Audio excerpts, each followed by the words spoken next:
Hello everyone, welcome back to the channel the coding icons. और इस video में मैं लेकर आ गया हूँ जावा के एमसीक्यू जो कि इन्फिटिक्यू 2023 की प्रिपरेशन में आएंगे। और यदि आप जावा से क्वेश्चन करते हैं तो ये जो एमसीक्यू मैं बताने वाला हूँ वो बहुत ज़्यादा यूज़फुल होने वाले हैं। इसके साथ साथ मैं आपको ये भी बताऊँगा कि कैसे आप एलिमिनेट कर सकते हैं ऑप्शंस को अपने बेस्ट आंसर और करेक्ट आंसर को फाइंड करने के लिए। तो चलिए वीडियो को स्टार्ट करते हैं और आप एंड तक बने रहिए। तो जैसा कि आप यहाँ पे देख सकते हैं मैंने लिख रखा है जावा एमसीक्यू फॉर इन्फिटिक्यू 2023। ठीक है, अब यहाँ पे मैं क्या करने वाला हूँ, यहाँ पे मैं 5 क्वेश्चंस को डिस्कस करने वाला हूँ वन बाय वन। और जो पाँचों क्वेश्चंस होंगे वो 100% आपके एमसीक्यू के रूप में आएंगे ही एग्ज़ाम में। ठीक है, यदि आप जावा चूज़ करते हैं तो ये वीडियो आपके लिए बहुत ही इंपॉर्टेंट है और आपको पूरी देखनी चाहिए। और इसके साथ साथ आप कंसेप्ट को समझिए, लॉजिक को समझिए और कैसे किस टाइप के क्वेश्चन आते हैं, क्या यही पैटर्न होता है, ये सब कुछ मैं बताऊंगा। तो चलिए पहले क्वेश्चन से शुरुआत करते हैं। तो यहाँ पे जैसे देख सकते हैं आप लिख रहा है कि consider the code given below. यहाँ पे कोड है और आपको क्या बताना है, identify the access specifier of the data member item name. सबसे पहले आपको क्वेश्चन देखना होगा। क्वेश्चन देख लिया, हमको आइटम नेम का जो है एक्सेस स्पेसिफायर फाइंड करना है।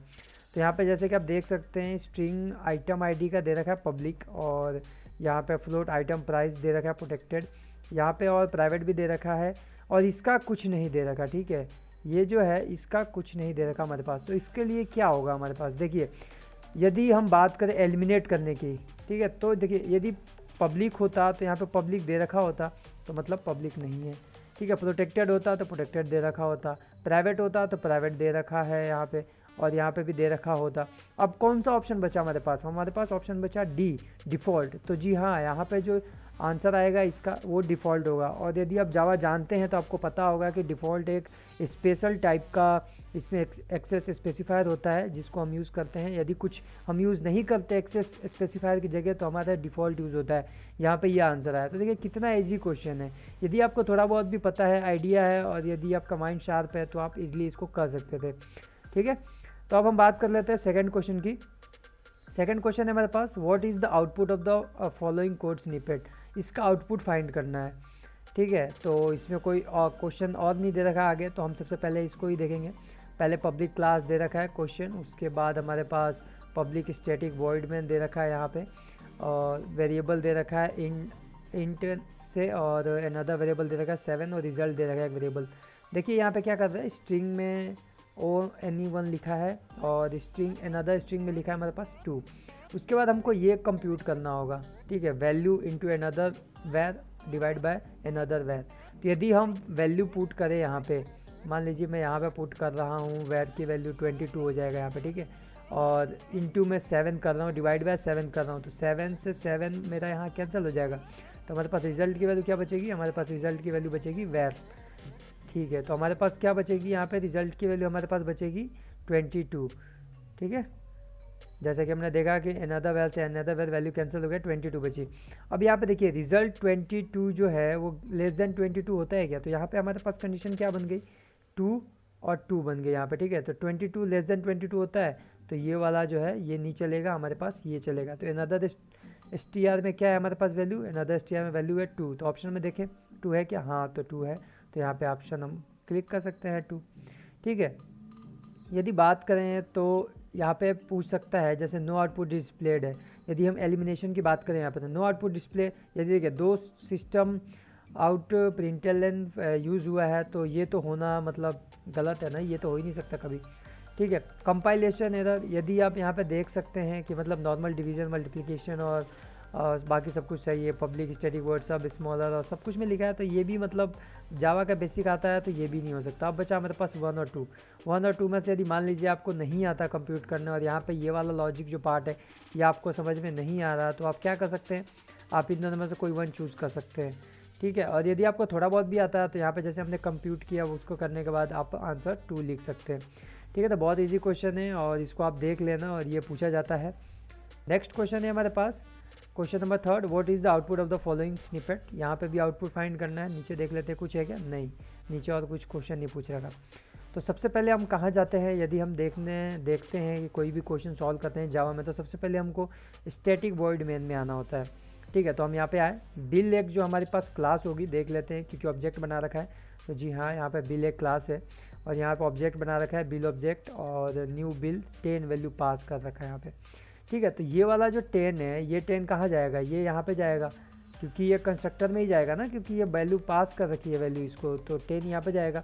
तो मतलब जो आइटम प्राइस की वैल्यू होगी वो कितनी आएगी हमारे पास, 10 आ जाएगी वैल्यू। ठीक है, अब बात करते हैं नेक्स्ट लाइन की, system dot out println bill object dot item price.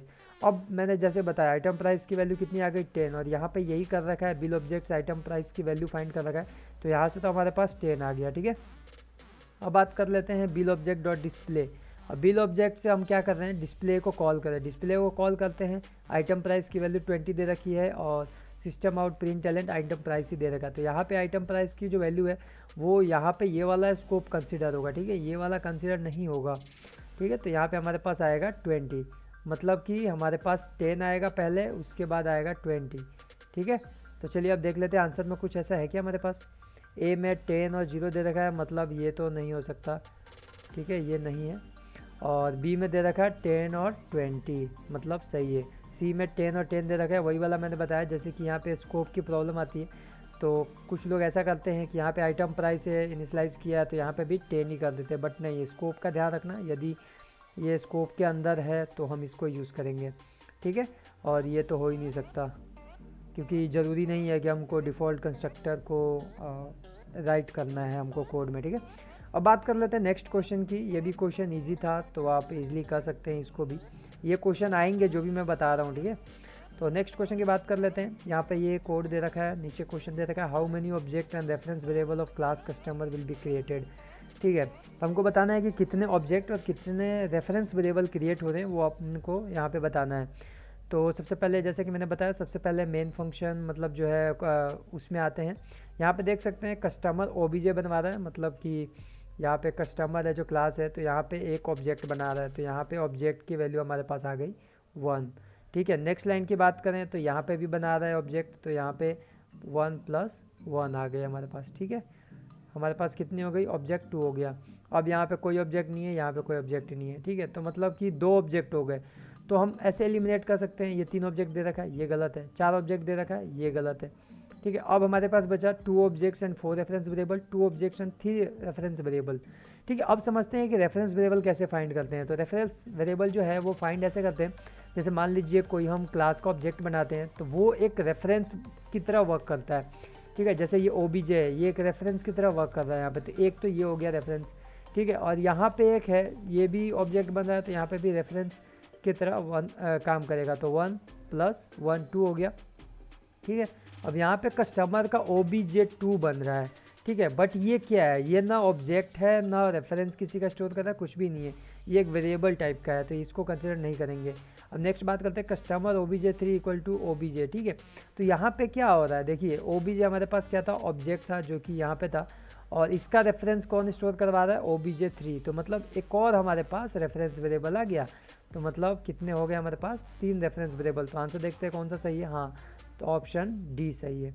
ठीक है, तो ये मतलब ऐसे क्वेश्चन होते हैं। आपको इसमें क्या ध्यान रखना है कि मतलब जितने ऑब्जेक्ट बनेंगे उतने रेफरेंस वेरिएबल तो होंगे ही होंगे। इसके अलावा यदि कोई ऑब्जेक्ट दूसरे मतलब वेरिएबल से इनिशियलाइज हो रहा है तो वो भी एक रेफरेंस वेरिएबल होगा, जैसे कि हमारे केस में ये वाला था, तो इसका ध्यान रखना। तो ये भी बहुत इजी क्वेश्चन होता है और इस टाइप के क्वेश्चन आते हैं, और मैं तो कहता हूँ कि यही क्वेश्चन आया था पिछली बार भी, अब की बार भी आने के बहुत ज़्यादा चांसेस हैं, क्योंकि मैंने ये सारे क्वेश्चन वहीं से लिए हैं जहाँ पे सैम्पल पेपर दे रखा है NPTQ के वेबसाइट पे। ठीक है, तो अब बात कर लेते हैं नेक्स्ट क्वेश्चन की। तो नेक्स्ट क्वेश्चन है, what will be the output of the following Java code snippet. तो सबसे पहले मैं आपको बताना चाहूँगा कि ये जो कोड मैंने लिखा है, जो ये आर्ग्यूमेंट है, और ये हमारे पास होता है कमांड लाइन आर्ग्यूमेंट। ठीक है, इसको कमांड लाइन आर्ग्यूमेंट कहते हैं। तो इसका जो आउटपुट आता है वो बेस्ड रहता है किस पे, कि हम क्या कमांड लाइन आर्ग्यूमेंट से पास कर रहे हैं उसके ऊपर। ठीक है, तो इसका हमको क्या करना है, हमारे पास इतना ही दे रखा है कोड, और इसमें आप देख सकते हैं कोई भी आउटपुट मतलब कि कोई भी इनपुट इसमें पास नहीं हो रहा है। ठीक है, तो इसका आंसर हमारे पास डायरेक्टली आ जाता है नथिंग ऑन स्क्रीन। यदि मान लीजिए यही क्वेश्चन होता, हम इसको रन करते, तो हम क्या करते, सबसे पहले क्या, जिससे ये सेव होता है उसको पहले लिखते हैं। मान लीजिए abc.java से सेव है ये। ठीक है, तो मैंने क्या किया, इसको पहले लिखूँगा ABC and then I will pass some arguments like 20 मैंने पास कर दिया, ठीक है। यदि मैं 20 पास करता हूँ तो यहाँ पे ये 2 आर्ग्यूमेंट हो जाते हैं, 1 और 2। तो यहाँ पे चेक करेगा कि आर्ग्यूमेंट लेंथ ग्रेटर देन 0 है तो मेरे पास ये लेंथ प्रिंट करेगा। बट यहाँ पे देख सकते हैं जैसे कि हमारे पास कुछ भी नहीं दे रखा है, इसीलिए हमारे पास नथिंग ऑन स्क्रीन आएगा। गलती से भी कंपाइल टाइम एरर मत कर देना, या फिर ये सी मत कर देना, या फिर बी 0 मत कर देना। जब तक कि कुछ पास नहीं हुआ है तब तक आपको कुछ नहीं करना है, ठीक है। तो ये भी बहुत इजी, मतलब सारे क्वेश्चन इजी होते हैं यदि आपको समझ में आ जाए एक बार तो, और बहुत ज़्यादा इंपॉर्टेंट क्वेश्चन है ये, तो आप इनका ध्यान रखिए और अच्छे से कीजिए। और यदि आपको फिर भी कोई डाउट आ रहा है तो कमेंट सेक्शन में लिखिए, मैं उसका आंसर ज़रूर दूंगा। इसके साथ साथ यदि आपने अभी तक चैनल को सब्सक्राइब नहीं किया है और वीडियो को लाइक भी नहीं किया है तो लाइक कर दीजिए, जिससे मेरे को मोटिवेशन मिलती है कि मैं आगे और भी अच्छी अच्छी वीडियो बनाऊँ आपके लिए, और भी प्रिपरेशन की मटेरियल जो है वो प्रोवाइड करूँ आपको, और कंसेप्ट क्लियर करूँ, ठीक है। तो बस इस वीडियो में इतना ही, मिलते हैं नेक्स्ट वीडियो में और प्रिपरेशन वीडियोज़ के साथ। Okay, bye bye, see you in next video.